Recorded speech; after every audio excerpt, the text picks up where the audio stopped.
신문 읽어주는 남자입니다. 북한의 도발이 거세지고 있습니다. 대남 전단 1200만 장을 준비한 데 이어서 이제는 북한군이 대남 확성기까지 설치한 사실을 봤습니다.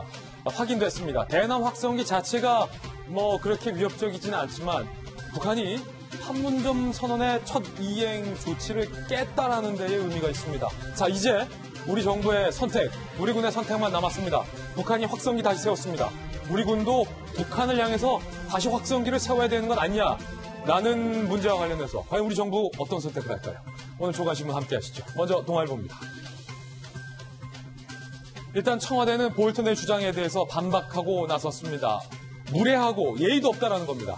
볼턴, 더구나 판문점 회동 당시에 현장에 없었지 않느냐. 문재인 대통령의 불청객설에 대해서 청와대는 강하게 반발하며 일축을 했습니다.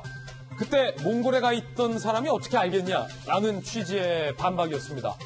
회고록 사실을 크게 왜곡한 거다라며 볼턴을 겨냥했고요. 특히 정신병력과 관련된 표현을 볼턴에게 그대로 되돌려주는 표현도 청와대에 나왔습니다.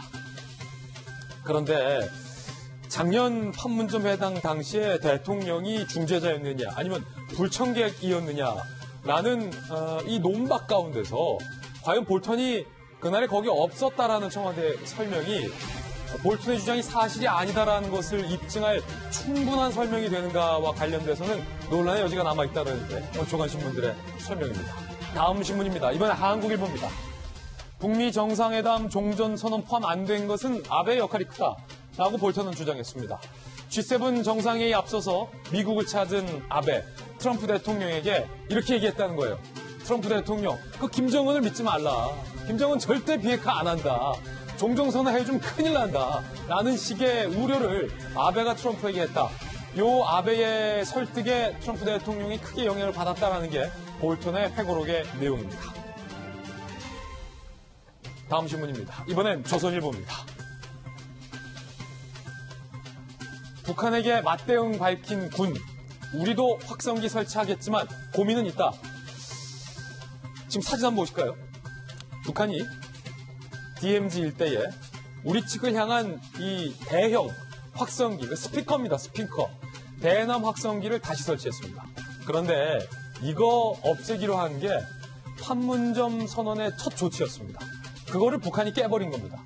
9.19 남북 군사합의 위반에 이어서 이제는 판문점 선언까지 북한이 노골적으로 깨버린 겁니다.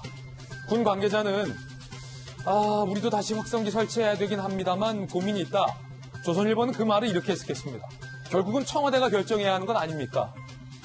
라는 얘기입니다. 자, 그럼 청와대는 어떤 결정을 할까요? 잠시 후에 이야기 나눠보겠습니다. 다음 신문입니다. 이번엔 한겨레 신문입니다. 윤석열 검찰총장과 추미애 법무부 장관의 충돌 그 이후 두 분이 어제 만났죠. 청와대의 문재인 대통령도 만났죠. 반부패 회의에서 만났죠. 그런데 두 분은 눈도 한번 마주치지 않았다. 그 정도로 두 분 사이에 냉랭한 기류가 흘렀다라는 묘사가 나오고 있습니다. 문재인 대통령이 법무부 검찰 협력을 해서 개혁하라라는 메시지를 냈습니다. 이게 두 가지 뜻으로 해석되고 있어요. 두 사람 이제 좀 그만 싸우고 잘 지내봐라 라는 화해의 권고인지 아니면 윤석열 총장을 향한 무언의 압박 메시지의 성격인지에 대해서 내용이 분분합니다. 어찌됐든 여권에서 언급되고 있는 윤석열 교체론, 윤석열 자진 사퇴론에 대해서는 대통령은 언급하지 않았습니다. 다음 신문입니다. 이번에 경향신문입니다.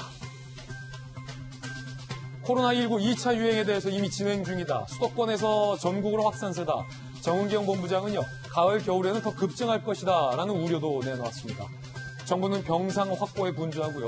서울시는 고민이 생겼습니다. 생활방역 기준을 올릴 것인가 고민이 생겼습니다. 잠시 후에 서울시와 정부의 고민도 들려드리겠습니다. 지금까지 신문 읽어주는 남자였습니다.